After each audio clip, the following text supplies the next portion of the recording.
ఇప్పుడు నా ముందు కూడా పెను సవాళ్ళు ఉన్నాయి. పార్కింగ్ సమస్య ఉంది, మనకి ల్యాండ్ అవసరం.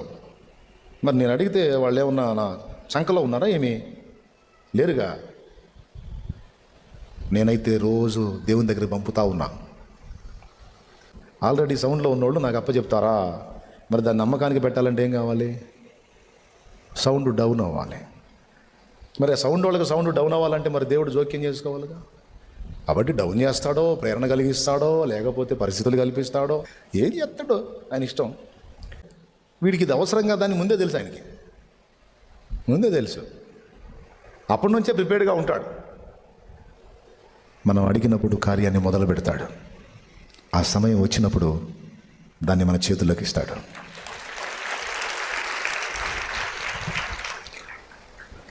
కానీ ఒట్టిగా మాత్రం పోదు, రిజల్ట్ ఖాయం. ఒకవేళ మనం అడిగింది ఇవ్వలేదనుకో, మనం ఎకరం అడిగాం ఇవ్వలా, గుర్తుపెట్టుకో 10 ఎకరాలు ఇస్తాడు. ఆపాడంటే ఇంకా బెస్ట్ ఇవ్వబోతున్నాడని గుర్తుపెట్టుకో. అడ్డు తగిలాడంటే ఇంకా బెస్ట్, నీ మతి పోయేది, నువ్వు పొందుతావు. ఏడుస్తావు ఇక అప్పుడు, దేవా అస్సలు ఊహించలేదు నాయన ఈ కార్యం, అయ్యా నేను అనుకోలేదు ప్రభు అని మొత్తుకొని ఏడుస్తావు అంతే.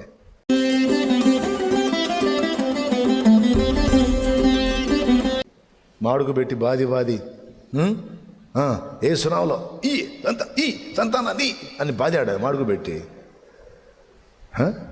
కొంతమందికి ఇట్రాయ్యా పైకి లేయా, ఇప్పుడు నిన్ను బాధంలే, భయపడవాడు. ఈ బిడ్డ కోరుకున్నది ఈ బిడ్డకి దయచేయి తండ్రి. అయిపోయిందా? ఇప్పుడు ఈ మాట, ఈ బిడ్డ కోరుకున్నది దయచేస్తున్నామో అన్నప్పుడు కొంతమందికి తృప్తి ఉండదు. నేను అంత దూరం నుంచి వస్తే ఆయన ఏందోనమ్మా ఇట్టన్నాడు, ఇంకా బో అన్నాడు, ఇంత మాత్రానికైనా అంత దూరం ఏందో. కనీసం కాస్త నెత్తి మీద చెయ్యి పెట్టి ప్రభువా బిడ్డను దీవించు నాయన, ఆశీర్వదించు నాయన, అనుగ్రహించు నాయన అని ఏమండి తిరగలు తిప్పినట్టు కాసేపు మెడ మొత్తాన్ని అటు ఇటు తిప్పి ఏమంటే మామిడిగా పెట్ట బాది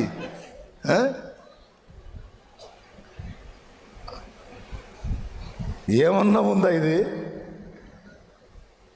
జస్ట్ ఒక మాట, ప్రభువా ఈ బిడ్డ పాపం ఎంతో దూరం నుంచి వచ్చిందని తను కోరుకున్న మనవి తనకు దయచేయి వేస్తున్నామా. ఈ బిడ్డని దీవించి హృదయవాంఛ తీర్చయ్యా వేస్తున్నామా. అయిపోయింది కదా. అట్లా కాదు, నేను ఏం కామెడీలు జరుగుతాయి అనుకున్నాడా? మామిడి కామెడీలు జరగదు. నేను ప్రార్థన చేద్దామని నా క్యూలో నిలబడి కాళ్ళు లాగుతుంటాయి, నాకు జాలి దయ ఉంటుందో. నేను వాళ్ళు ప్రభా బిడ్డను దీవించంటే, పెద్ద అబ్బాయి ఎగ్జామ్ రాస్తున్నాడు, ప్రార్థన చేయండి ప్రభా బిడ్డ ఎగ్జామ్ కోసం అండి. చిన్నోడు కూడా రాయిపోతున్నాడు అన్న, ప్రభా సహాయం చేయనన్నా. అమ్మాయి పెద్ద కూతురు మొన్ననే పెళ్ళయిందన్న, బాగుండాలని ప్రార్థన చేయండి ప్రభా సహాయం చేయనన్నా. ఆయన ఈ మధ్య సరిగా ఉంటలా, ఆయన కోసం కూడా 2 ముక్కలు చేయండి. ఆయన కోసం 2 ముక్కలు, ఆయన కోసం 2 ముక్కలు, వాడి కోసం. ఆ క్యూలో వెనకోళ్ళేమో ఇంకా బాంబు కర్మ కొద్ది పుడతారు జనం అంటారు కదా. ఏదో 2 ముక్కలు ప్రార్థన చేయించుకుందామని వస్తే సోదాపళ్ళు చెబుతా ఉంది, మొత్తం ఇంటి సంగతులు అని చెప్పేటట్టుంది మా తల్లి. ఇంకా బాంబు అని అనుకుంటాడు. నన్నేమనుకోవద్దు, ఉన్న సంగతులు పచ్చిగా చెప్తా. నువ్వు చేయాల్సింది ఏంటంటే మోకాళ్ళు నీ కన్నీరు విడిచి నువ్వు మొర్ర పెట్టాలి. నేను ఫ్రీగా దొరికాను అనుకో చెప్పు, నేను కూడా వింటా. నాకు పని లేనప్పుడు ఇక 2వ పని ఉండదు కాబట్టి ఇదే పని కాబట్టి చెప్పి వింటా. అంతేగాని ఆందోళన తోపులు అటు జరుగుతుంటే వెనక అలా ఉండకూడదు కదా. హన్న దైవజనుడు అక్కడున్నా ఆయన దగ్గరికి పోలా. అది తెలివి తెచ్చుకోమని చెప్తున్నాను నేను. ఆయన దగ్గరికి పోలా, వెళ్ళి తనంతట తాను మోకాళ్ళుని యెహోవా సన్నిధిలో తన హృదయాన్ని కుమ్మరించుకుంది. కొంతమంది సహోదరులను చూస్తాను నేను, సహోదరులు బ్రదర్స్ ఖాళీ దొరికితే వచ్చి దేవుని సముఖంలో వాళ్ళ హృదయాన్ని కుమ్మరించుకుంటారు. ఒక్కోసారి నేను 1 గంటకు వస్తా మందిరంలోకి, 2ంటికి వస్తా, 3ంటికి వస్తా, పగలు రాను. అలాగే నైట్కి ఇవ్వకండి స్కెచ్, జనాన్ని తప్పించుకుందామని వస్తా. స్తోత్రం. ఎందుకంటే మందిరంలో ప్రార్థన చేసుకోవడం నాకు ఇష్టం. మందిరంలోకి నేను కనపడ్డానంటే పగటి వేళ పొర్రపాటున ఒక మనిషి మీద చేయి పెడితే అయస్కాంతానికి ఎనప మొక్కలు అతుక్కుంటాయి చూడు, అట్లా మొత్తం ఈ దగ్గర ఉన్న మనిషి కూడా పరిగెత్తి ఒరు వచ్చాడని పాప ఆ దరికి రొప్పుతా పరిగెత్తి నేను ఆగిపోయి అందరికి ప్రార్థన చేసి నేను వెళ్ళేసరికి నా ప్రార్థన పోయింది. అందుకని నైట్ ఊరు లేనప్పుడు వస్తా, వచ్చి కూడా అందరిని చూసుకుంటా, ఎవడన్నా లేచున్నారా అని చూసుకొని, అమ్మాయి ఎవరు లేరన్నప్పుడే శుభ్రంగా ఏడో చోటు కూర్చొని మనసారా యేసయ్య ముందు నా హృదయాన్ని కుమ్మరించుకుంటా. మరి నేను కూడా భక్తి చేయాలి కదండి, నేను కూడా మహానుభావుడితో మాట్లాడుకోవాలి కదా, నేను కూడా నా హృదయాన్ని కుమ్మరించుకోవాలి కదా, నేను కూడా కన్నీరు గార్చుకోవాలి కదా దేవుని ముందు. మరి నేను కూడా శక్తి పొందుకోవాలి కదా. అట్లా కూర్చుంటా, ఏ జామున వస్తానో తెలియకుండా వస్తా. అలా వచ్చినప్పుడు కొంతమందిని చూసి ఆశ్చర్యపోయాం. ఆ జామున లేచి మోకాళ్ళ మీద నిలబడి ప్రార్థన చేసేవాళ్ళు, ఏడుస్తా కళ్ళ మగబిడ్డలే, పురుషులు ఇక్కడ చారికలు గట్టుంటాయి, వాళ్ళ హృదయాన్ని కుమ్మరిస్తూ ఉంటారు దేవుని సముఖంలో. అయ్యా అయ్యా అయ్యా రాయ్యా, నన్ను దర్శించయ్యా, నాకు విడుదల అయ్యా, నాకు సాయం చేయయ్యా, నన్ను నీకోసం వాడుకోయ్యా, నా బ్రతుకును వెలిగించయ్యా అని ఆ జామున అందరూ ఆదమర్చి నిద్రపోతున్న జామున కళ్ళ కన్నీళ్లు చారికలు కట్టే విధంగా ఏడ్చి ప్రార్థన చేసే వాళ్ళని కూడా జెంట్స్లో చూశాను, నేను స్త్రీలలో చూశాను.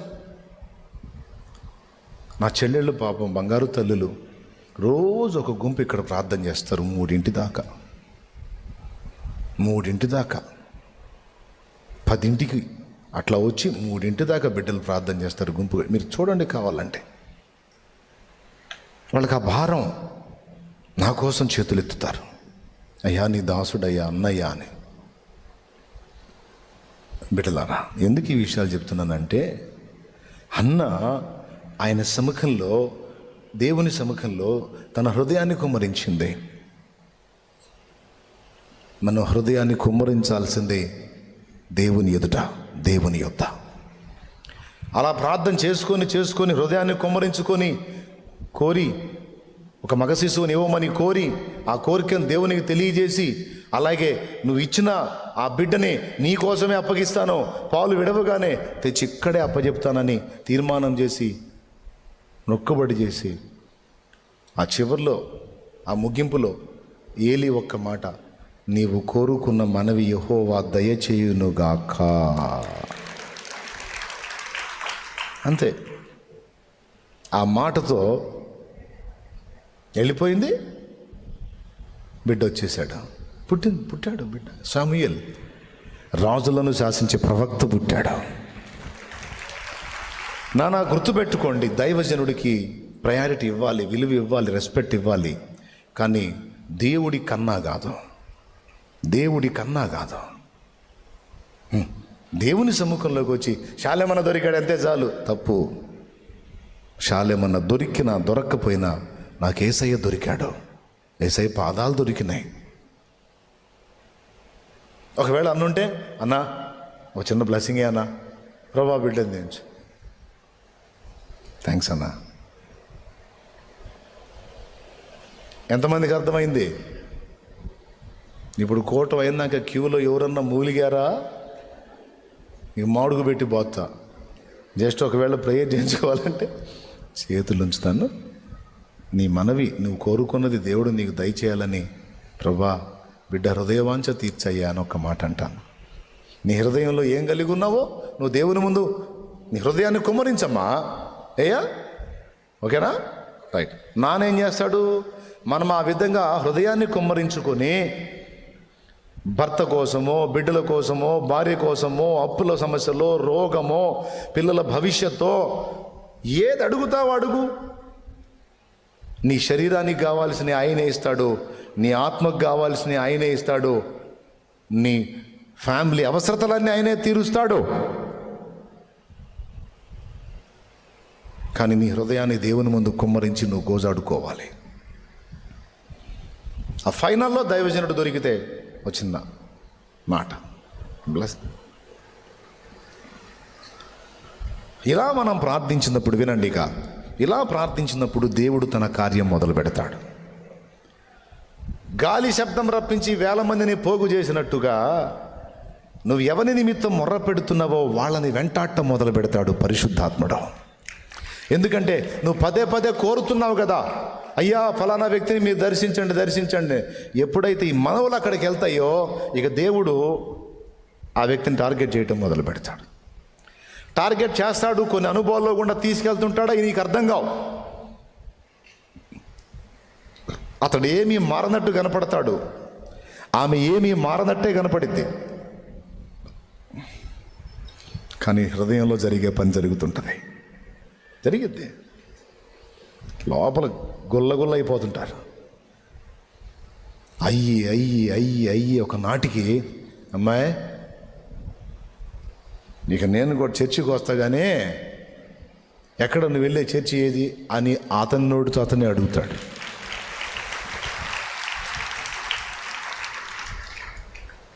అయ్యా నన్ను ప్రభు దర్శించాడు, నేను కూడా ఆయన సన్నిధికి రావాలని ఆశపడుతున్నాను. మరి ఇక నువ్వు ఆయన్ని సేవించేటప్పుడు ఇక నేను ఇంకోటి ఎందుకు, నేను కూడా ఆడికి వస్తా పదా అని ఆమె నోటితో ఆమె అనేటట్టు చేస్తాడు. నీ పిల్లలు బెండ్ అయ్యేటట్టు చేస్తాడు. ఆ సిచ్యువేషన్స్ వాళ్ళకి కల్పిస్తాడు ఆయన. ఆ సన్నివేశాలన్నీ వాళ్ళకి కల్పించి వాళ్ళందరినీ సిద్ధపరిచి వాళ్ళని కొలిక్కి తెచ్చేదానికి టైం తీసుకుంటుంది. అది నేను చెప్పేది. కానీ ప్రార్థనకు జవాబు స్టార్ట్ అయ్యిద్ది. మనకు తెలియని విషయం అది. ఒక ఊర్లో నువ్వు సేవ మొదలుపెట్టావు నాన్న, పరిచర్య మొదలుపెట్టావు. అయ్యా నువ్వు ఆత్మల్ని కదిలించయ్యా, ఈ ప్రాంత ప్రజల్ని కదిలించయ్యా, ఇక్కడ జీవితాలను వెలిగించయ్యా, వీళ్ళని అగ్నిగుండం నుంచి కాపాడయ్యా, ఆత్మలు నశించిపోతున్నారయ్యా, నన్నెందుకు పిలిచావయ్యా, వీళ్ళ కోసమే కదా ప్రభువా, ఇదిగో నా కన్నీళ్ళు ఈ ఆత్మల కోసం ప్రభువా, వారితో మాట్లాడు, వారి జీవితాల్లో కార్యాలు చేయి. నువ్వు దర్శించని వేళ, నువ్వు చూడని వేళ, నువ్వు మాట్లాడని వేళ, నువ్వు కదలని వేళ ఎవరయ్యా వచ్చేది, ఎవరయ్యా మారేది? నన్ను సహా నువ్వు దర్శిస్తేనే మారాను కదయ్యా, వాళ్ళని కూడా దర్శించయ్యా అని ప్రతిరోజు నీ మొర, నీ మనవి దేవుని చెంతకు వెళ్తూ ఉండాలి. నువ్వు ఎప్పుడు మొర్ర పెట్టినా దేవుడు దాన్ని జోక్యం చేసుకుంటాడు, ఆ ఊరి ప్రజల్ని సంధించడం మొదలు పెడతాడు. మరి విత్తనం విత్తగానే వెంటనే కొడవలు తీసుకొని కోతకి వెళ్ళంగా, విత్తనం నాటుకోవాలి, మొలకెత్తాలి, పైకి ఎదగాలి. దీనంతటికీ భూమిలో దేవుడు కార్యం చేస్తాడు, వర్షం ద్వారా దేవుడు కార్యం చేస్తాడు. అదంతా ఎదిగి నువ్వు మళ్ళా విత్తనం చేత్తో విత్తావు, కొడవలితో కోత కోయటానికి నువ్వు వెళ్ళేటప్పటికీ కనీసం కొన్ని నెలల కాలం పడుతుంది. అట్లాగా నువ్వు అనుకుంటావు, నేను ఎంత ప్రార్థన చేసినా జవాబు రావట్లేదు, ఎంత ప్రార్థన చేసినా ఈ ఆత్మలు రక్షింపబడట్లేదని నువ్వు కృంగిపోతావు, కుమిలిపోతావు. గుర్తుపెట్టుకో, నువ్వు ప్రార్థనను దేవుని ముందు ఉంచినప్పుడు దేవుడు ఆ ప్రాంత ప్రజల్ని దర్శించటం మొదలు పెడతాడు. దేవుడు దర్శించటం మొదలుపెట్టి ఆ వ్యక్తుల్ని సిద్ధపరిచి నీ దాకా తీసుకొచ్చే నీ దగ్గరకు తీసుకొచ్చే వరకు కొంచెం టైం తీసుకోవచ్చు. అంత మాత్రం నువ్వు నిరాశపడాల్సిన అవసరం లేదు, నిరుత్సాహపడాల్సిన అవసరం లేదు, కృంగిపోవాల్సిన అవసరం లేదు. నన్ను దేవుడు పిలవలేదేమో, నా అంతటా నేనే వచ్చానేమో, ఇక్కడ ఏ విధమైన రిజల్ట్ లేదని నువ్వు కృంగిపోవాల్సిన అవసరం లేదు. దేవుడు కదిలి కార్యం చేసేంత నేను చెప్తున్నా దేవుడు ఒక్కసారి కార్యం చేస్తే చాలు, ఒక్కసారి కార్యం చేస్తే చాలు, పట్టజాలనంతగా ఆత్మల రక్షణ కార్యం జరిగితే. ఆయన సత్తాజుడు చేస్తే సౌండ్ ఊరు ఉలికి పడింది. ఈలగొట్టి పిలిచినట్టు పిలిచాడు జనాన్ని. ఒక్కసారి 3000 మందిని అట్లా గుత్తులుగా ద్రాక్ష పండ్లు కాసినట్టుగా గుత్తుల ఆత్మల్ని తెచ్చి పేతురులో పోశాడు. అలా చేస్తాడు ఆయన.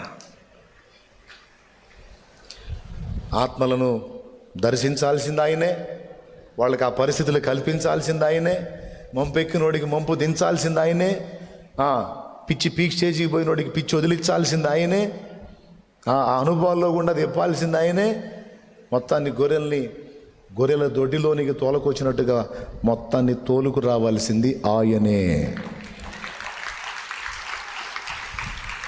దానికి మనం చేయాల్సింది ఏంది? ఆయనకు అప్పచెప్పటం, హృదయాన్ని కుమ్మరించి కన్నీళ్లతో మొర్ర పెట్టటం.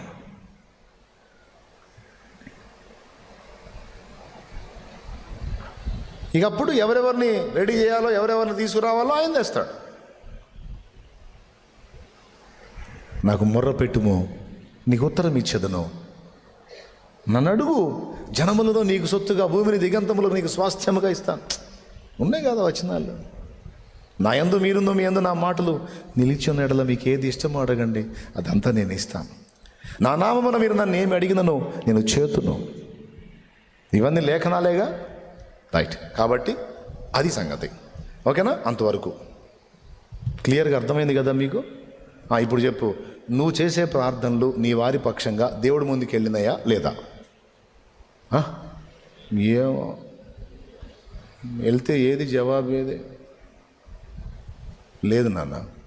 కొన్ని ప్రార్థనలకు మనం ఉన్నప్పుడు వస్తుంది, కొన్ని ప్రార్థనలకు మనం పోయిన తర్వాత కూడా జవాబులు వస్తాయి. కానీ నీ ప్రార్థన మాత్రం చావదు. ఇదొక్కటి గుర్తుపెట్టుకో, నీ ప్రార్థనకు చావు లేదు, చావదు. ఇక్కడ వీళ్ళు పరిశుద్ధాత్మ చేత సంధించబడ్డప్పుడు వాళ్ళలో మొదట కనపడిన లక్షణం ఏంటంటే, తాము పాపులమని గ్రహించారు, దేవుని నీతి ముందు తాము నిలవలేమని గ్రహించారు, దేవుని కోపము, దేవుని తీర్పు వాళ్ళు ఫేస్ చేయాలని గ్రహించి, సహోదరులారా రక్షణ పొందుటకు లేదా మేమేమీ చేతుమని వారు అడిగినప్పుడు, అప్పుడు పేతురు అన్నాడు, మూర్ఖులకు ఈ తరము వారికి వేరై రక్షణ పొందండి.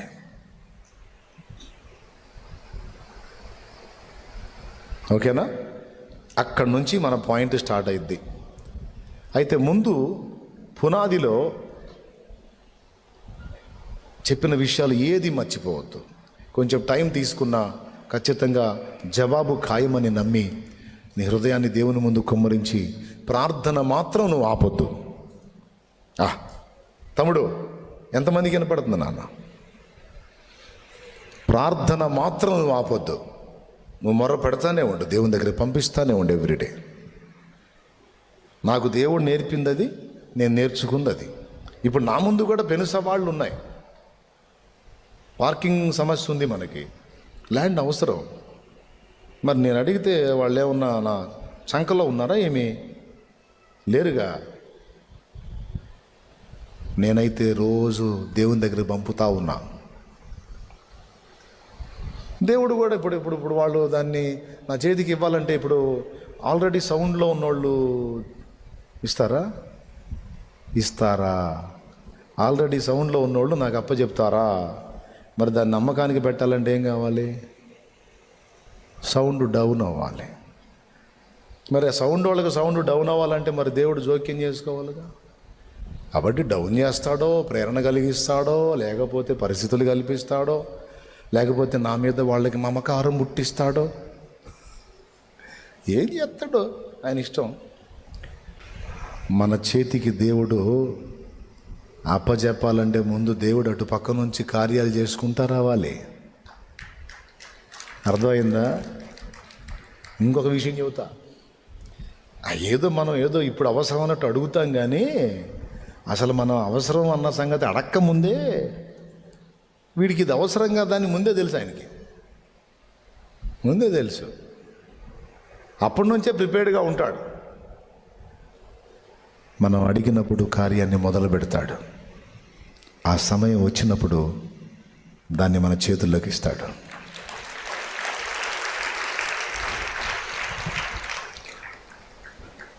కానీ ఒట్టిగా మాత్రం పోదు, రిజల్ట్ ఖాయం.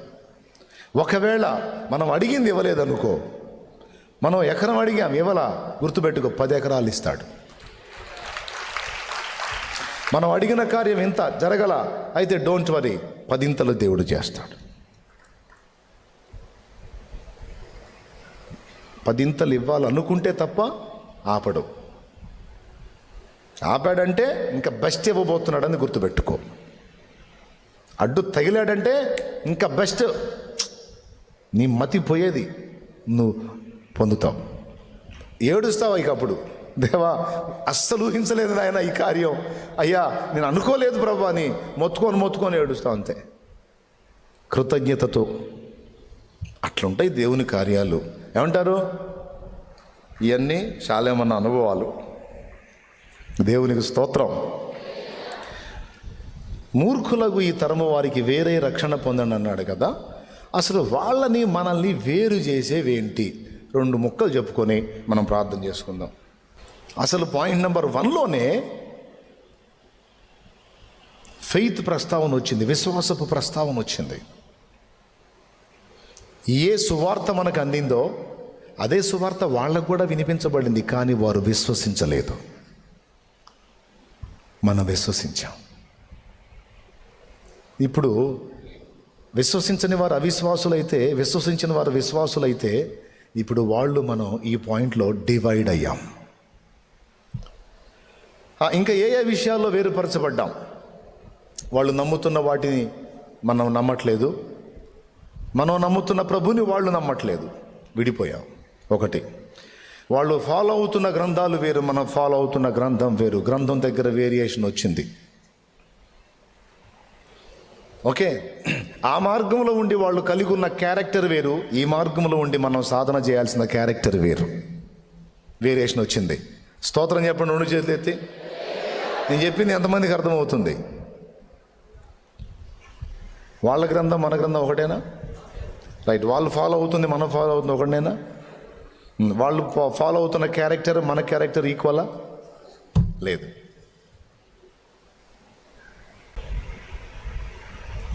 అంతేకాదు, వాళ్ళు భక్తి చేసే క్రమం మనం భక్తి చేసే క్రమం వేరు.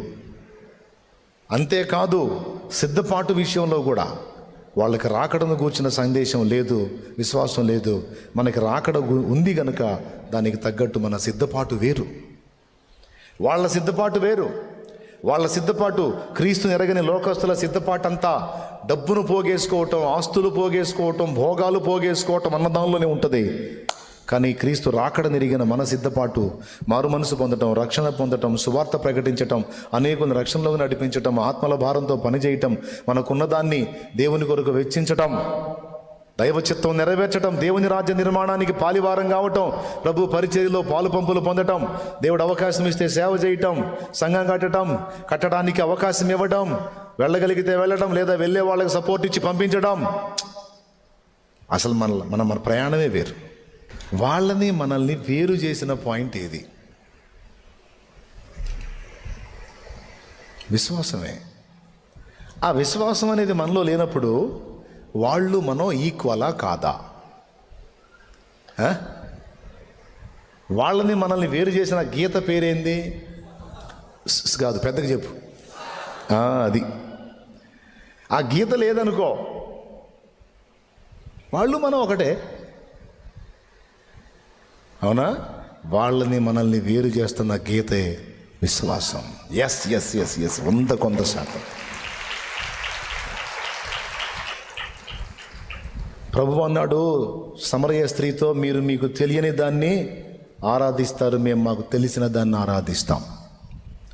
వాళ్ళు ఏం నమ్ముతున్నారో, ఎక్కడికి వెళ్తున్నారో, చివరికి వాళ్ళ ముగింపేంటో, వాళ్ళ జీవితానికి అర్థమేంటో, పరమార్థమేంటో ఎరుగని స్థితిలో లోకము నడుస్తుంది.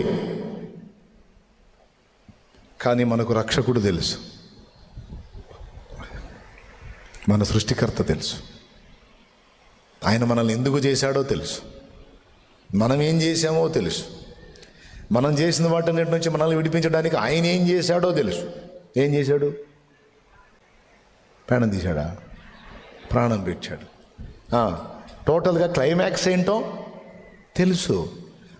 ఫైనల్ రాకడైన తర్వాత ఎక్కడికి వెళ్తామో తెలుసు. ఆ తర్వాత ఏం జరిగిద్దో, ఎందుకంటే మొత్తం ఈ గ్రంథంలో ఇచ్చాడు ఆయన. Praise the Lord. ఇచ్చేశాడు మొత్తం సబ్జెక్ట్ అంతా మనకు కావాల్సిందే. కానీ ఇదంతా వాళ్ళకి తెలుసా? అంటే మనకు కావాల్సిందే, కానీ ఇదంతా వాళ్ళకి తెలుసా? అంటే ఒక్క గీత. విశ్వాసులు విశ్వాసులు అన్నందుకు మనకన్నీ వచ్చినాయి. ఆ విశ్వాసాన్ని బట్టే రక్షణ వచ్చింది. ఆ విశ్వాసాన్ని బట్టే దేవుడి రాక కొరకైన నిరీక్షణ వచ్చింది. ఆ విశ్వాసాన్ని బట్టే ఎదుటి వాళ్ళకు ప్రయోజనకరంగా మన జీవితం మారింది. ఆ విశ్వాసాన్ని బట్టే దేవుని అద్భుతాలు మన లైఫ్లో ప్రాక్టికల్గా మనం అనుభవించగలుగుతున్నాం. ఇదంతా విశ్వాసాన్ని బట్టేగా. నా ఆత్మను రక్షించడానికి మాత్రమే కాదు, భూమి మీద నేను జీవించిన ఈ జీవితంలో నా దేహమునకు కావలసిన వాటి విషయంలో కూడా ఆయన ఎంతటి కార్యానైనా చేయడానికి బలవంతుడు అని నీవు విశ్వసించకపోతే ఆయన శక్తి నీవు అనుభవించలేవు.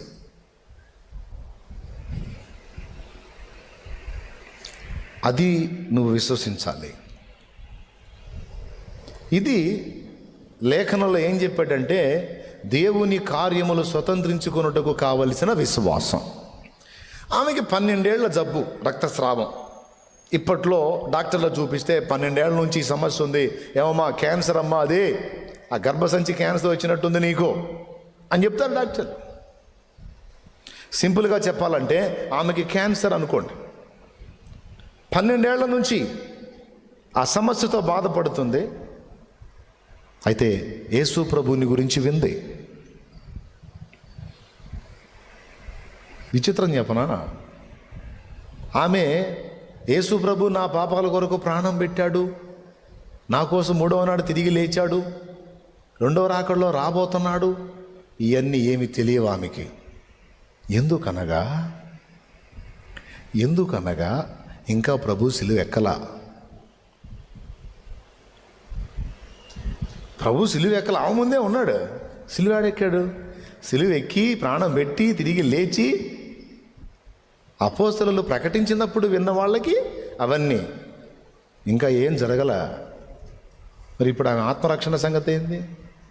అది సెకండ్. కానీ ఆమె ఇంకా బాప్తిస్మం పొందక మునుపే, గమనించండి, ఆమె ఇంకా బాప్తిస్మం కూడా పొందక మునుపే ఆమె వినుట ద్వారా యేసు ప్రభు అధికారం గలవాడు. ఆయన పలికితే స్వస్థత వస్తుంది, ఆయన తాకితే స్వస్థత వస్తుంది. ఆయన కనబడుతున్న ఒక మనిషిలాగా ఉన్నాడు, కానీ ఆయన ఒక దివ్య ఔషధంలాగా ఉన్నాడు. రోగులకి, మృతులకు జీవంలాగా ఉన్నాడు. బుద్ధిహీనులకు దేవుని గద్దింపులాగున్నాడు. ఆయన కదులుతున్న దేవాలయం, ఆయన మానవ రూపంలో కనిపిస్తున్న దైవం. ఆయన ఒక మాట పలికితే కార్యాలు జరుగుతున్నాయి. ఇలాంటి మాటలు ఆమె చెవిన పడ్డప్పుడు ఆమె ఇంకా రక్షణ పొందలేదు. వినండి బాగా, రక్షణ పొందలేదు, సిలువను గురించి తెలియదు, రాకడను గురించి అసలే తెలియదు. ఆమె ఒక పేషెంటు. ఆమెకు తెలిసింది ఏంటంటే, నేను చాలామంది దగ్గరికి వెళ్ళాను, ఎంతమంది డాక్టర్లకు చూపించుకున్నాను, నా జబ్బు కుదుట పడలేదు, నయం కాలేదు. కానీ నజరేయుడగు యేసు రోగులను స్వస్థపరచ శక్తి గలవాడట. నా అదృష్టం బాగుండి ఆయన నా కంటబడితే ఆయన దగ్గరికి వెళ్ళి, ఎటు అయ్యా నేను ఈ జబ్బు గలదని చెప్పి నన్ను ముట్టయ్యా అనలేను. కాబట్టి ఆ మహానుభావుడు నాకు దొరికితే నేనే పోయి ఆయన పట్టుకుంటా. మరి ఇంత గొప్పవాడని నేను విన్నాను కనుక ఆయనను తాకితే, ఆయన వస్త్రపు చెంగును మాత్రము నేను ముడితే నేను బాగుపడుతును అని ఆశగా ఎదురు చూస్తుంది. ఇంకేముందిలే, నా జీవితం అయిపోయింది అనుకోవాలా. ఆయన ఒక్కసారి నాకు తారసపడితే, నా వైపు ఒక్కసారి వస్తే, నా కోసం 4 అడుగులు నడిచి వస్తే, నేను ఆయన్ని వస్త్రాన్ని మాత్రం ముడితే నాకు విడుదల అని విశ్వాసము గలదై ఎదురు చూడటం మొదలుపెట్టి అనుకున్నదే తడవుగా ఒకరోజు ఆమె ఉన్న ప్రాంతానికి యేసయ్య వచ్చాడు. ఇంకా అవకాశాన్ని జార విడుచుకోదలుచుకోవాలా. వెళ్ళింది. తన సమస్యను చెప్తే యూదులు రానీరు, నువ్వు కడగా ఉండాలి, నువ్వు అపవిత్రురాలి అంటారు. కుష్ఠరోగానికి ఎంత అవమానకరమైన అనుభవాలు ఉన్నాయో ఈ సమస్య కూడా అపవిత్రురాలు. కుష్ఠరోగి అపవిత్రుడు, ఈమె కూడా అపవిత్రురాలు. దేన్ని బట్టి? ఆ జబ్బును బట్టి, ఆ సమస్యను బట్టి. కడగానున్న స్త్రీ అపవిత్రాలుగా ఉంటుందన్నాడు కదా, అందుకని యూదులు ముట్టనివ్వరు. పొరపాటున శిష్యుల ముందు, అయ్యా నాకు ఈ జబ్బు అంటే, ఏమ్మా బుద్ధుందా లేదా, మా దగ్గరికి వచ్చేవింది, మాలో కలిసేది, బాబా అంటారు. అందుకే ఎవ్వరికి వద్దో, నాకున్నదేదో నా మనసులో నాకుంది నా సమస్య గురించి, అలాగే దేవుని శక్తిని గురించి నాకున్న విశ్వాసం ఏదో నా మనసులో ఉంది, నేను పోయి ఆయన వస్త్రాన్ని మాత్రం ముడతానని ఆ జనాల్లో సందు చేసుకొని వెళ్ళి ఆయన వస్త్రపు చెంగుని అలా పట్టుకుంది. అంతే. 12 సంవత్సరాలు శోధించబడుతున్న రోగం ఆ రోజు ఆమెను విడిచిపోయింది. గొప్ప స్వస్థత ఆమెకు స్పష్టంగా అర్థమైపోయింది. ఆ జబ్బు ఆ క్షణములో, ఆయన వస్త్రపు చెంగు ముట్టిన క్షణములో ఆ రోగము ఆమెను వదిలిపోవటం, ఆమె బాగుపడటం ఆమెకు అర్థమైంది.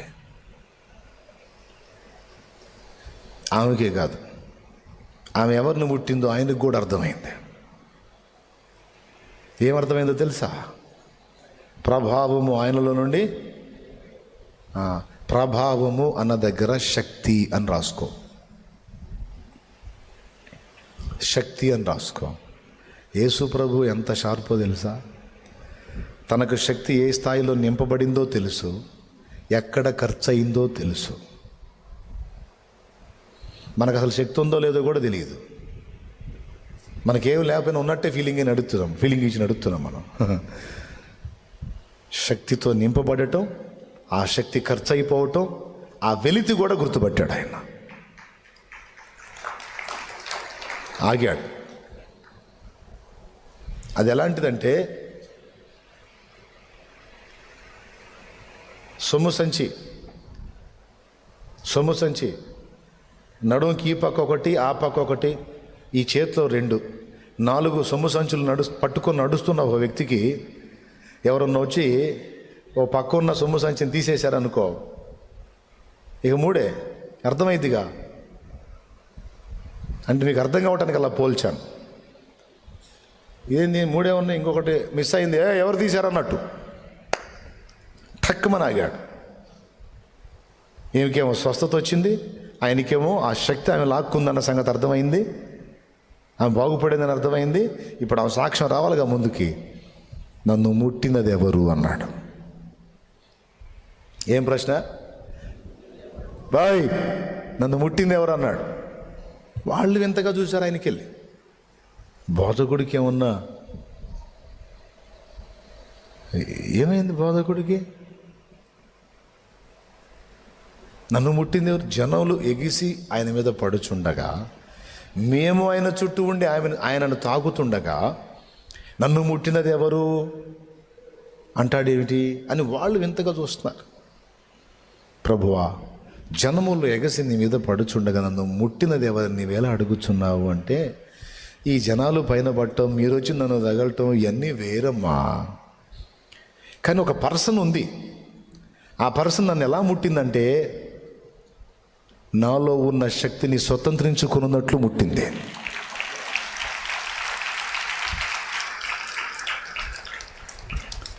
లాగేసింది ఒక సొమ్ము సంచి, స్వతంత్రించుకుంది, పొందుకుంది.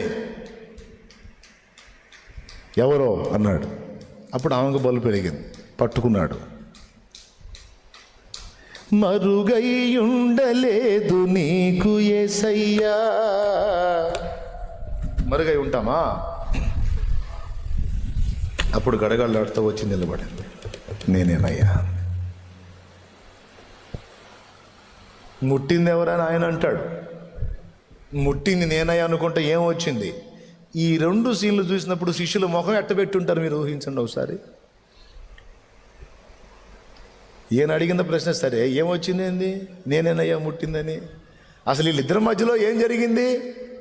ఆమెకు ఆయనకు మాత్రమే తెలుసు. అది పక్కన వాళ్ళకి, ఆ చుట్టూ ఉన్న జన సమూహాలకి, ఆయనకు సమీపంగా ఉన్న శిష్యులకి ఎవ్వరికి తెలియదు. అప్పుడు అన్నాడు, చెప్పు అన్నాడు. అయ్యా 12 సంవత్సరాల నుంచి నేను రక్తస్రావం అనే జబ్బుతో బాధపడుతున్నాను.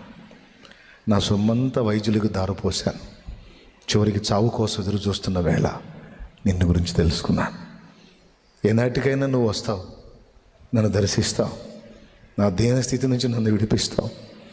ఈ దుర్గంధభరితమైన జీవితం, ఈ అపవిత్రమైన జీవితం, ఈ శాపగ్రస్తమైన జీవితం, ఎవరికి ఈ బాధ చెప్పుకోలేని జీవితం, కన్నీళ్ళే అన్నపానాలుగా బ్రతుకుతున్న జీవితం,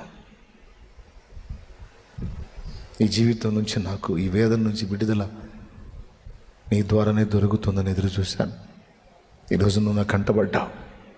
అవకాశాన్ని పోగొట్టదలుచుకోలే. నీ వస్త్రపు చెంగు మాత్రం ముట్టిన బాగుపడదుని అనుకుని నేను నీ దగ్గరికి వచ్చానయ్యా.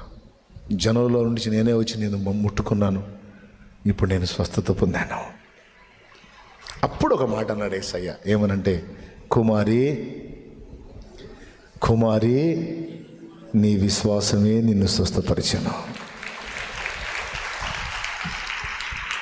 సమాధానం గలదానమై వెళ్ళన్నాడు. ఒక్కసారి ఆలోచించండి. యేసయ్య దగ్గర శక్తి ఉంది. ఆ శక్తిని స్వతంత్రించుకోవడానికి ఈమె దగ్గర ఏముందని చెప్పాడు? అద్దుకో తమ్ముడు. అది తమ్ముడు రహస్యం.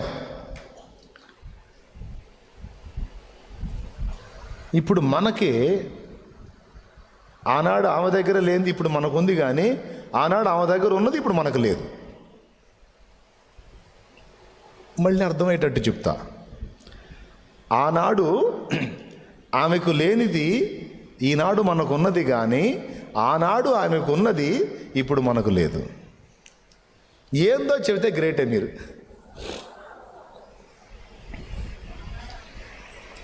ఆనాడు ఆమెకు లేనిది ఏంటంటే యేసు శిలువ మరణ పునరుద్ధానాలను కూర్చున్నటువంటి సువార్త. తెలియదుగా. రక్షణ కొరకైన విశ్వాసం గురించి ఆమె ఎరగదు. కానీ ఈరోజు మనకి యేసు శిలువ మరణ పునరుద్ధానాలను కూర్చున్న సువార్త తెలుసు. ఆత్మ రక్షింపబట్టానికి కావాల్సిన విశ్వాసం అయితే మనందరం కలిగే ఉన్నాం. ఆయన స్పర్శిస్తే నేను బాగుపడతాననే విశ్వాసం ఉంచింది చూడు. ఆయన దగ్గర నుంచి ఆ ప్రభావాన్ని లాక్కుంది. ప్రభావాన్ని తీసుకోగలిగిందంటే ప్రభావం ఆయన దగ్గర ఉందని ముందు నమ్మింది. ఈ కర్చీఫ్ మీకు ఇద్దాం అనుకుంటున్నాను. తెల్ల కర్చీఫ్ బాగుందా? బాగుందా? తెల్లగా ఉందండి. బాగుంది కదా? నా జేబులో పెట్టుకుంటాను, కావాలంటే తీసుకోండి అని నేను అన్నాను. కళ్ళు లేనివాడు దీన్ని చూడగలడా? చెవులు లేనివాడు నేను చెప్పిన మాట వినగలడా? మరి వాళ్ళిద్దరికీ ఇది దొరికిద్దా? దొరకదా? దొరకదు. అలాగా నా దగ్గర లేదా? నా వెనక యేసయ్య ఫేస్ వేసి ఉంది. ఆర్ట్ ఎంత బాగుందో కదా? ఉందా లేదా ఆర్ట్? మరి కళ్ళు లేనోడికి వానికి కనపడినంత మాత్రం లేదా? తమ్ముడు, ఏమైనా అర్థమవుతుందని చెప్పేది? కళ్ళు లేని వాడి కనపడినంత మాత్రాన వెనక యేసయ్య ఆర్ట్ లేదా? ఉంటే మరి కళ్ళు లేనివాడికి ఉందా? మరి ఎవరికి ఉంది? కళ్ళు ఉన్నోడికి ఉంది. విశ్వాస నేత్రములు కలిగిన వాడికి దేవుడు బలహీనుడుగా కనపడ్డు, బలవంతుడుగా కనపడతాడు, శక్తివంతుడుగా కనపడతాడు, సార్వభౌముడుగా కనపడతాడు, ఏదైనా చేయగలవాడుగా కనపడతాడు, ఏదైనా సాధించగలవాడుగా కనపడతాడు, ఏదైనా చేసి పెట్టగలవాడుగా. విశ్వాసం గలవాడికి. విశ్వాసం లేనోడికి సిలువ మీద నుంచి ఆయనే రక్షించుకోలేదు, నన్నే రక్షిస్తాడులే అనుకుంటాడు కదా. విశ్వాసం లేనాడు. విశ్వాసం గలవాడు సిలువ మీద నుంచి తను కాపాడుకోవడానికి కాదురా, సిలువలో అనేకుల ప్రాణ విమోచన క్రయధనం చెల్లించడానికి వచ్చాడో, అనేకుల కొరకు తన ప్రాణమును పణంగా పెట్టడానికి వచ్చాడో, చంపబడ్డాడో, సమాధి చేయబడ్డాడో, 3వ నాడు తిరిగి లేచాడు.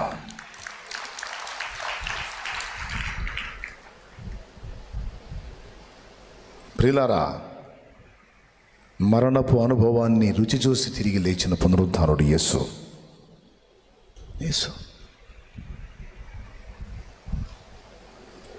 కానీ ఈరోజు ఇక్కడ ఉన్న అందరితో చెప్తున్నా, ఈ శుక్రవారం పాపం చాలా బాధల్లో తిండి మానుకొని మరి మీలో కొంతమంది వచ్చి ఉండొచ్చు, కొంతమంది తిని వచ్చి ఉండొచ్చు. కానీ ఒక మాట చెప్పనివ్వండి, మీలో ఒక విశ్వాసాన్ని కలిగి ఉన్నారు, రక్షణ కొరకైన విశ్వాసాన్ని. కానీ దేవుని అద్భుతాలు స్వతంత్రించుకునడానికి కావలసిన విశ్వాసాన్ని సాధన చేయండి, దాన్ని కలిగి ఉండండి. అప్పుడు 12 సంవత్సరాల జబ్బు నుంచి విడుదల పొందిన ఆమె ఎలాగో, ఎలాంటి మొండి ప్రతికూలతల నుంచి కూడా నువ్వు బాగుపడతావు, విడుదల పొందుతావు.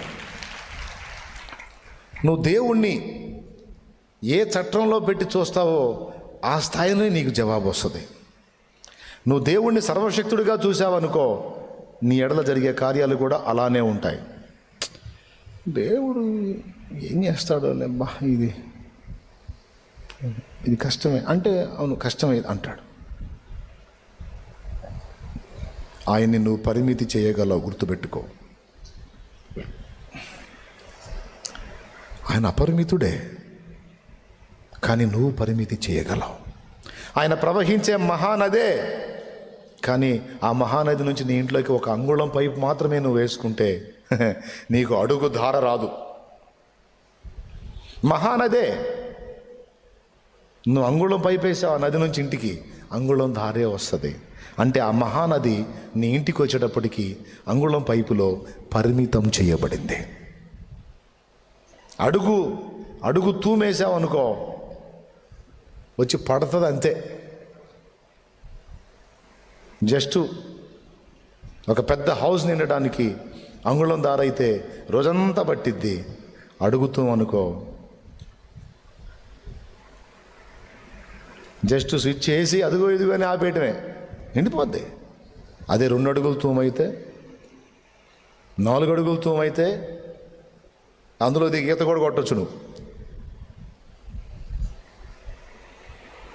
విశ్వాసం అందరిది ఒకే రకంగా లేదమ్మా. కొంతమంది కొన్నిటికే దేవుడు అని తమ విశ్వాసాన్ని పరిమితం చేసుకున్నారు. నేనంటాను, పరిమితులు దాటండి, పరిమాణాలు మార్చండి.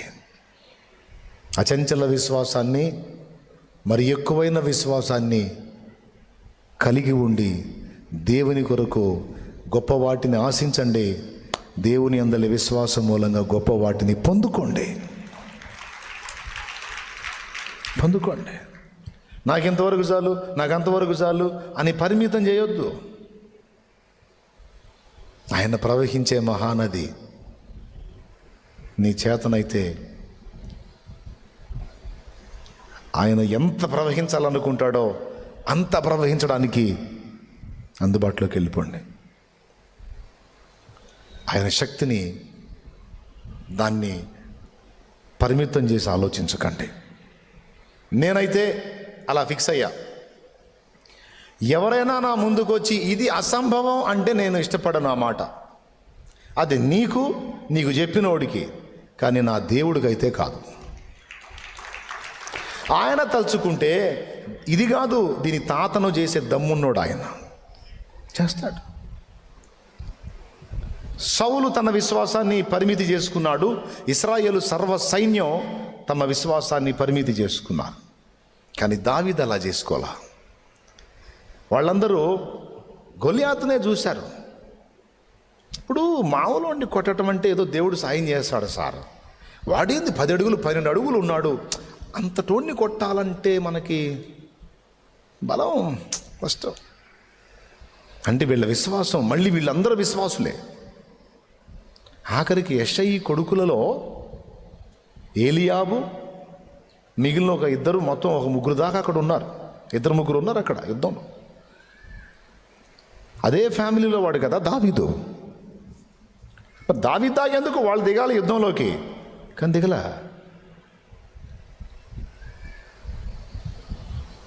అంటే వాళ్ళ విశ్వాసాన్ని పరిమితి చేసుకున్నారు. దేవుడికి వాళ్ళు ప్రార్థన చేస్తారు, దేవుడికి వాళ్ళు స్తోత్రం చేస్తారు, కానీ ఆ దేవుడు తోడై ఉండి ఈ గొలియాతుని కూలగొట్టడానికి దేవుని పక్షంగా మనం వెళితే మనకు దేవుడు విజయం సిద్ధింప చేస్తాడు అనే విశ్వాసం మాత్రం వాళ్ళకి లేదు. అలా విశ్వాసాన్ని కనపరిచి పెద్ద అడుగు వేయడానికి సిద్ధమైన వాడిని వెనక్కి లాగేదానికి మాత్రం వాళ్ళకి సామర్థ్యం ఉంది. దేవుని వైపు చూస్తూ దేవుని బట్టి అడుగులు ముందుకు వేయడానికి ఇష్టపడిన వాడిని పగ్గాలేసి వెనక్కి లాగటంలో పనుళ్ళు అన్నమాట. రేయ్, నీ గర్వమును నీ చెడుతనమును నాకు తెలియనురా. ఆ చిన్న మందని ఏం చేశావు అంటే అర్థం ఏంటో తెలుసా? ఆ చిన్న మందని గాయటానికే చేతగాని వెధవవిరా నువ్వు.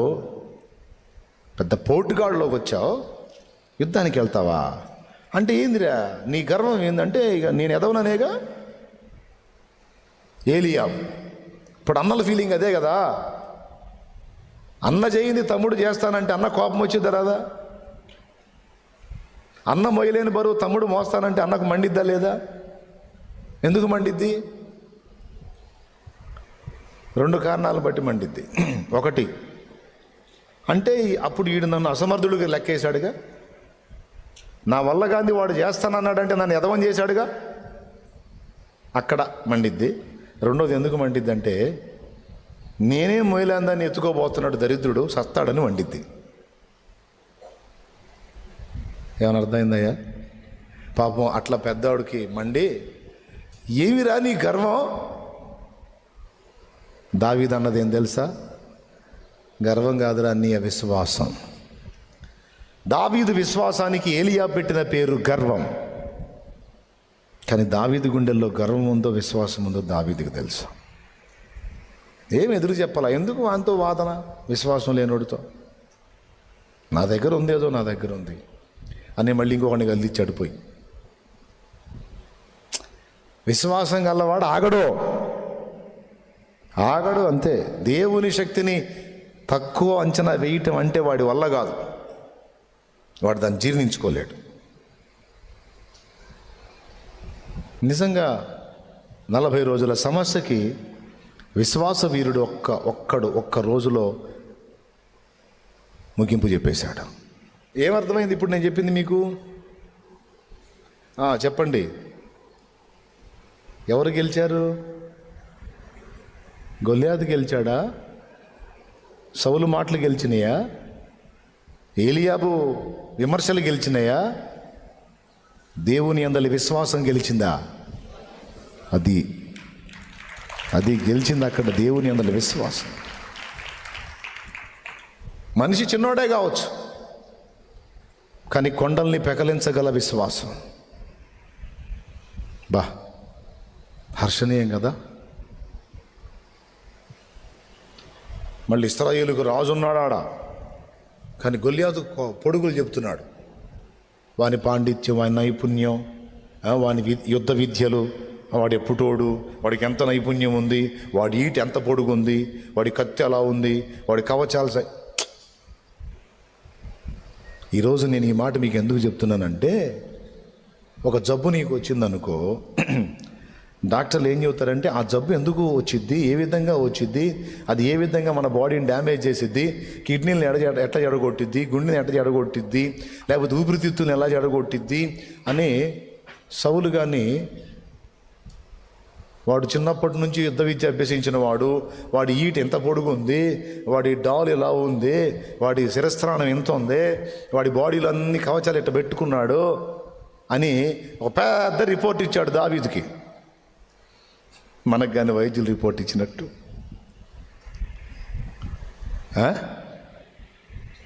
రోగాలు ఒక్కటేనా? ఇంకా బోల్డ్ అనే సమస్యలు ఉన్నాయి. ఏ విధమైన రిపోర్ట్లు అయినా కావచ్చు.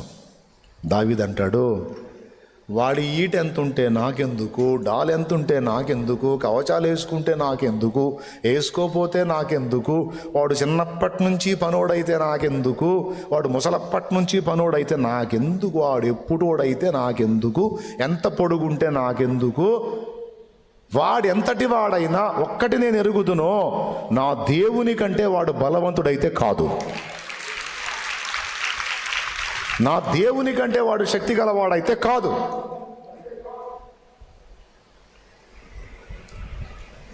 నా దేవుడు బలవంతుడు, ఆయన చేయగలడు.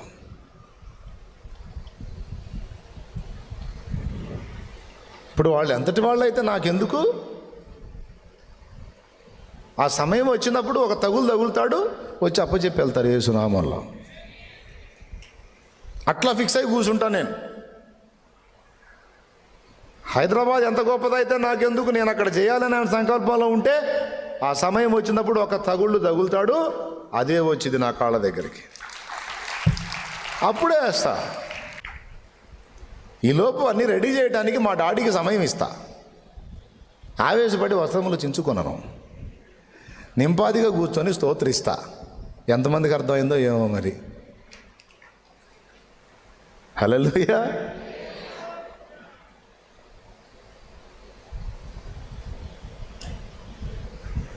పోయాడు, వాడికి అన్నీ ఉన్నాయి సార్, కానీ నాకు విశ్వాసం ఉంది. ఎవరిని ఉందో తెలుసా? భూమి ఆకాశముల సృష్టికర్త అయిన యెహోవా, నా దేవుడైన యెహోవా పేరిట ఇదిగో నేను నీ మీదికి వస్తున్నాను. నీవు ఈటే, కత్తియు, బల్లెమును, డాలును ధరించి వస్తున్నావు నా దగ్గరికి, నా మీదికి. నేను ఏ ఆయుధాలు కాదు, నా ఆయుధం నా దేవుడే. చూడండి ఆ వచనం యాజ్ రీజ్గా చూడండి ఒకసారి. నేను ఎలా వస్తున్నానో చెప్తున్నాడు. యెహోవా పేరిట నేను వస్తున్నాను అన్నాడు. చూడు,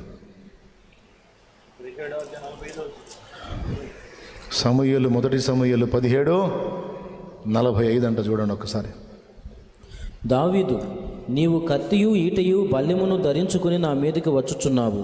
అయితే నీవు తిరస్కరించిన ఇశ్రాయేలీయుల సైన్యములకు అధిపతియగు యెహోవా పేరిట నేను నీ మీదకి వచ్చుచున్నాను. 3 ఆయుధాలు, కత్తియు, ఈటయు, బల్లెమును ధరించుకొని నువ్వు వస్తున్నావు. నేను నా దేవుడైన యెహోవా పేరిట నీ మీదకి వస్తున్నాను అంటే ఏం చెప్తున్నాడు తెలుసా? అవతల ఆయుధాల గురించి మాట్లాడి, నాకున్న ఆయుధం నా దేవుడేరా. దేవుని యందలి విశ్వాసమే నా ఆయుధం. దేవుడే నా ఆయుధం, దేవుడే నా కేడం, నా కొండ, నా కోట, నా దుర్గము, నా శైలము, నా ఈటె, నా బల్లెము, నా బాణము, నా ఖడ్గము, నా సమస్తము. నాకున్న ఒకే ఒక ఆయుధం నా దేవుడే. నా దేవుని చేత నేను ఘనకార్యములకు పూనుకొని జయం పొందగలను, నా దేవుని ద్వారా. చివరికి ఏం జరిగిందో మీకు తెలుసు. అన్నీ ధరించుకొని వచ్చినోడు ఊరగ తెచ్చాడు. కత్తి ఉందా దావీదు దగ్గర? ఈటు ఉందా? బరిసు ఉందా? బల్లెం ఉందా? బాణం ఉందా? డాలు ఉందా? ఏం లేదు. చేతి కర్ర. గొర్రెల దొడ్డి నుంచి ఏ గెటప్తో వచ్చాడో,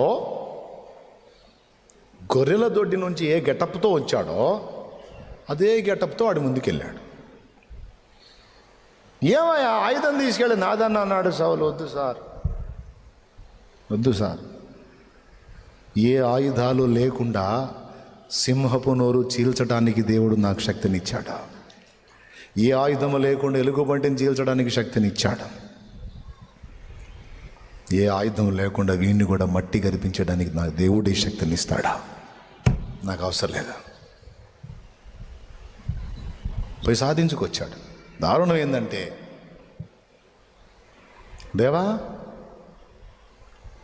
ఆయుధం ఎట్లా నాయనా అని ఒకవేళ మనసులో దావీదు అడిగితే దేవుడు ఏం చెప్పుకుంటాడు తెలుసా? ఆయుధం వాడే తెస్తున్నాడు కదరా, నీకెందుకురా దాన్ని మోసే చాకిరి? పాపం బిడ్డ వాడే తెస్తున్నాడు లేరు ఆయుధం. గుర్తుపెట్టుకో, నిన్ను పడద్రోయాలనుకునే వాళ్ళే నీకు ఆయుధాన్ని ఇస్తారు. నిన్ను దెబ్బ కొట్టాలనుకున్న వాళ్ళే నీకు దారేస్తారు. నిన్ను నాశనం చేయాలనుకున్న వాళ్ళే నీ గురించి ఫ్రీ పబ్లిసిటీ చేస్తారు. దేవునికి స్తోత్రం కలుగును గాక. అట్లా చేస్తాడు ఆయన పనులు. అన్నీ అంతే ఉంటాయి. మనమేం పెద్ద రిస్కులు చేయాల్సిన అవసరంలా. మనల్ని ఎవడు నాశనం చేయాలనుకున్నాడో వాడి వైపు నుంచి మనకు పని అయ్యేటట్టు.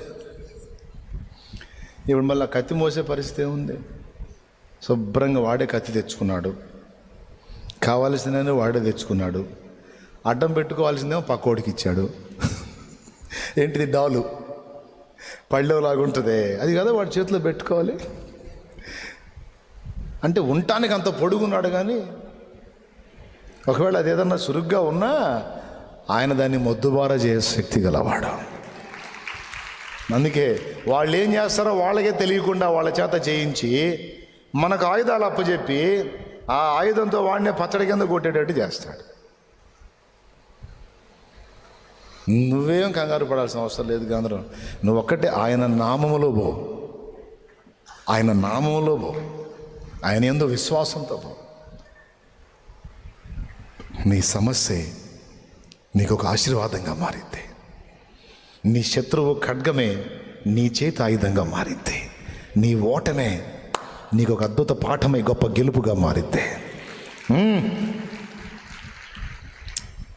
అంతే, అట్లా అట్లా తిప్పేస్తాడు ఆయన. ఆయన చేయగలుగుతాడు ఆ కార్యం. ఉందా విశ్వాసం? ఉందా? ఉంటే కృంగుబాటు ఎందుకు? నిరాశ ఎందుకు? నిస్పృహ ఎందుకు? ఓటమిని కూర్చిన భయం ఎందుకు?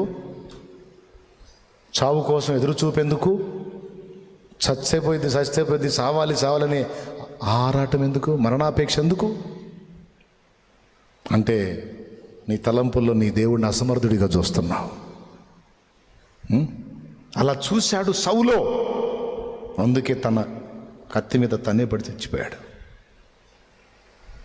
దేవుణ్ణి ఎప్పుడు అసమర్థుడిగా చూడవాకు. నువ్వు అయితే కావచ్చు, నువ్వు బలహీనురాలివి, నువ్వు బలహీనుడు అయితే కావచ్చు, కానీ ఎవని పాదములు నువ్వు పట్టావో, ఎవని నువ్వు ఆశ్రయించావో, ఎవని నామాన్ని ధరించావో, ఆ నజరేయుడగు యేసు బలహీనుడు కాడో. ఆయన సైన్యములకు అధిపత్యగు యెహోవా.